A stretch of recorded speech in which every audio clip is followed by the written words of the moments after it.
In previous videos, we've talked about getting feedback for your writing and how important that is. Today, we're going to talk about how you can use that feedback, how you can use the constructive feedback to make your writing better. You have a story to tell, but you don't know where to start. Let me show you how to free your story. I teach you how to write and how to dig deep in your soul to release your story and make a difference in the world. Welcome to the Julia Amante channel. If we're just meeting, I am Julia Amante. I'm a women's fiction author, and it is my goal to give you tips to help you write better. Today we're going to talk about how to use the feedback that you get constructively and not to get defensive, because let's face it, when you're getting feedback from people about your writing, it can be a little nerve-wracking, right? We're getting criticism on our writing, and sometimes that's difficult because we've put our heart and soul into our writing, into our book, into our stories, and now we have to listen to criticism about it. We have to hear other people say what they like and what they don't like about what you wrote. So that's difficult, right? It's hard to take sometimes, and we could get defensive about it. We could have the attitude that maybe our writing is just fine and they have no idea what they're talking about. And that's definitely maybe the first reaction that you have. But then hopefully after this video, you will not have that reaction, that you will actually use the criticism that you're getting constructively to help you write a better story. All right, so let's get started. What's the first thing you should do? So the point of feedback is to help you, right? So what I usually tell my students is that when they're getting feedback from a reader, so in class, they will usually trade papers and they will get feedback. And my recommendation is always to listen. That's the first thing you want to do, is listen carefully to what the person is saying, because it's not helpful to try to defend your writing, right? To just say, well, I didn't mean that, I meant this. Because what you're doing then is you're not really allowing the reader to explain what it is that they read. And that's the most important thing. It's not what you meant to write. It's not what, you know, the explanation that you give. It's really what you wrote, what was written down on that paper, and how the reader received that.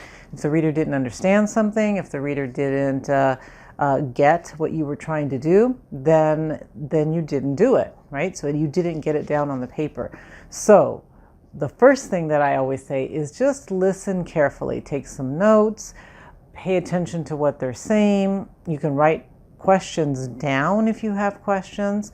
We'll talk about that in a second, but just listen, take notes, be receptive to what the person is saying, because it's going to help you to improve your writing later when you go back and you start to revise. Okay, then after the person has either written down and you've read the critique, or you've listened to them tell you what they liked and didn't like about your writing or about the story, it's usually not about writing in general, it's just about that particular story. Then what you want to do next is just take a few moments to kind of digest what they said. So rather than responding immediately, that's why you're listening, that's why you're writing things down, and then take a look at it. Take a look at what you wrote down and say, okay, let me see, let me understand here what this person is saying, and see if it makes sense. See it from the perspective of that reader. And is it logical that they misunderstood something? Does it make sense that maybe they were lost in certain parts? So kind of digest that, see what you think about what they said before you go on to the next step. And that next step is to now evaluate what they said. So we've listened, we've thought about it, we've kind of digested what they said, and now we have to evaluate it. So saying, okay, they asked me, they said that this character really isn't serving the story. Maybe you have a secondary character, and that secondary character isn't helping the story according to the reader. It's just, she's just kind of taking up space. Well, if that's the case, if that's true, then what is it that you need to do? Well, let's see, do we take the character out, or what was the reason for that character? Can we combine what that character does with what another character is doing? So maybe you only need one best friend rather than two best friends. So we're evaluating it and we're looking at it and we're saying, does this actually make sense what the reader is saying? And if it does, how am I going to change what I wrote, right? So now you're just thinking about it. You're thinking about what changes you can make, and is it valid, really, what they said? And if you feel that it's not, then you just move on to the next thing, right? You just go on. You don't have to change anything. And I tell my students this as well, is when you get your feedback, you don't have to change anything. It's your story, it's your book. But if you don't use that criticism that you got constructively to help you, then there was no point in going through that whole exercise to begin with. So you have to be open-minded. It's not like, well, I'm just not going to change anything. It's do I really need to? What parts actually make sense? How is this going to affect my story as a whole? And if it's helpful, then of course you want to consider actually making the changes you need to make. Okay, and this is how I do it. So if I get feedback from a critique partner, or even if I get feedback from a beta reader or anyone, what I will do is I will take my highlighters. So I will have my street light highlighters. I will have the green, I'll have the yellow, and I'll have the red. Now, any comment that I agree with, as I'm evaluating and I'm seeing if it's important, if I think, yes, this is something that I actually do need to change, I will highlight that with a green marker, meaning, yes, go, right? You need to change this. The yellow ones are the maybes. There may be some things I do need to change, but I'm not 100% sure that I agree with what the reader said. But that reader does have a point, kind of, right? Like I can kind of see where they're coming from. I might need some more clarification here, but I'm probably going to change it. So that will be highlighted in yellow. And then of course I'm going to have the red, which means stop, don't do anything. And it's just something that I just completely disagree with. It's like, no, I think they just didn't understand, or they missed something, or I just completely don't agree with it. They're inserting their own voice and their own way of writing into my story, and this is not really something I want to do. So that would be in red. That's something I'm not really going to consider. Okay, so once you have those three things, now you're ready to actually go back and start rewriting. You're obviously going to start with the green, right? So anything that you've highlighted in green is something that you need to address, and you're going to go through. Some of it may be major. If I'm taking out an entire character, I need to rewrite some things. If I'm, changing something, like maybe it's something big. Maybe it's like the third person isn't really working, or the first person isn't really working, and I don't feel, I don't feel connection with this character. Maybe, and that's huge, right? How do I make the reader connect with this character? So it's something I'm going to have to really think and rewrite. Or it might be something that's not a big deal, but it's something that I agree that needs to be changed. So I'm going to go through all of that. So I'm going to change all the greens. And then once I'm finished going through all of those things, I'm going to go back and look at the maybes, right? Things I might want to change. And a lot of times I end up not changing those, because everything that I've redone with the greens, everything I've changed has now fixed the problem that was there before. And so I find that, some of those things really don't need to be changed. So if I've if there was maybe a piece of dialogue that character had, or that I had that character say, now that I've taken that character out, well, it's no longer an issue, right? So there might be things like that. But if there are, now I'm going to consider it again, right? So now I'm going through the yellows and saying, okay, now that I've had a chance to go over my story again, and that I've thought about it, do I agree with the reader? I do need to change this, or I don't need to change it. If I do, then I do. I almost never change my mind on the things that I said no, but I look at it one more time. It's like, okay, I had said that this stuff I'm not going to change, so I still not want to change it. If I do, then I change it, and if not, I don't. Okay, so that helps me to look at things and be constructive and say, okay, I'm just going to look at it without any prejudgment, just saying, this is what the reader saw. Is this something that I want to take care of, or is it not? All right, questions that I sometimes get are about asking questions. Do I ask, at what point, because you're probably dying just listening to the person critique your work, and you're like, okay, at what point do I get to ask something? At what point do I get to clarify something? Okay, clarifying, you don't get to do. You don't get to verbally explain what was not written down, okay? So don't be tempted to do that. if you need to explain something, explain it in your story. Go back and fix it. Okay. Questions you can ask. So after the person, I'm so nice, right? I'm allowing you to do this, but what you want to do with the questions is you want to clarify what they mean, not explain yourself, because again, you're not explaining yourself. You're just saying, okay, you said that this character, you didn't like this secondary character, that maybe this character was unsympathetic. You didn't like it. So can you tell me something, like what was it about the character that you didn't like? Or was there a certain scene where you decided you didn't like this character?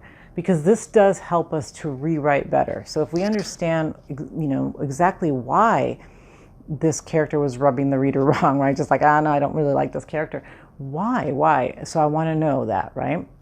So any kind of questions that helps you to go back and revise better, those are good questions, because it just gives you more detail, gives you more information.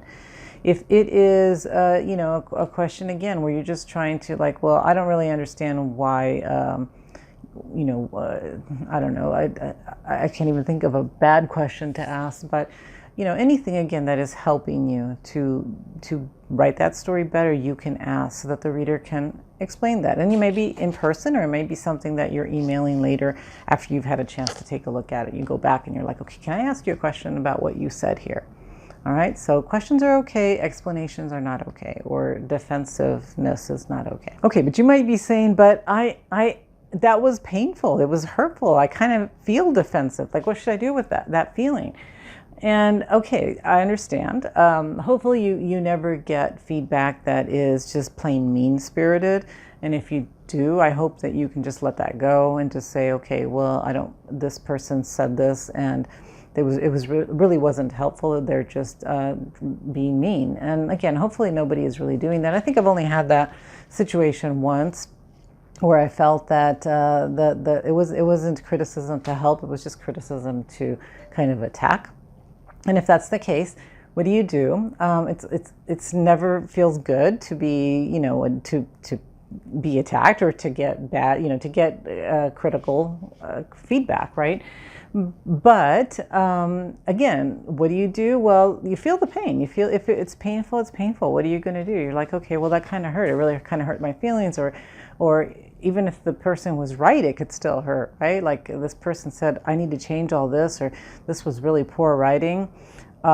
You go through the evaluation, like I said, and then you kind of admit. So you kind of put your ego aside. It's a little hard sometimes, but you put your ego aside and you say, well, it really hurt to hear that, but you know what? She's right. Like, this was not my best writing. So if that's the case, then you go through that revision that I mentioned before, and you fix those problems. But if it was just a bad critique, or if it was just they were way off, then it's like, okay, that honestly shouldn't be painful. It should be just like, well, they just didn't get it, and that's on them, or maybe they had a bad day. Not everybody is going to read your work and understand it. Not everybody's going to read your work and even like it, even if it's good. Not everybody's going to actually have the skill to give you constructive feedback, right? So if that's the case, don't take it personally. Just say, okay, that was just kind of on them. It's all right. Okay, so if it's painful, it's painful. It's okay to feel the pain, and then just kind of move forward and say, all right, my goal as a writer is to make this story the best that it can be. And it's not, it's not really to puff up my ego. It's not to, have everybody love the story. If they do, they do, but and hopefully they do, but if they don't, that's not the goal. The goal is to make the story the best that it can be. And that's why we actually have other people read it. So if you can get to that point, then it becomes a little less painful, right? And there's always going to be, not that even after the book is published, there'll be a bad review. So it's part of being a writer, and it's never feels great. But if you can just move past it and go on to the next story and the next story and the next story, and just say, whatever, this person didn't like it, maybe it just wasn't for them, or maybe it wasn't my best story. It's okay. I'm going to write another one. Okay, hard to do, but I encourage you to do that. All right. Okay, but mostly what I want you to do is have fun. So even this editing process, even this, getting feedback process can be fun. So we again, if our goal is to make the story the best it can be, this is a great opportunity to do that. And you get to go back and fix it and make it better and grow as a writer. So have fun with it and make your story the best that it can be and continue to grow as a writer. And once the story is done, you'll start a new one, and all that criticism that you got for this one is kind of put aside as you move forward and kind of take those pointers that you learned with this book onto your next book. All right, so good luck. Make sure that you do get feedback from people so that you can fix your book and make it better. If this was helpful to you, can you please hit the like button and share this with other writers as well. Thank you, and I will see you again next Friday.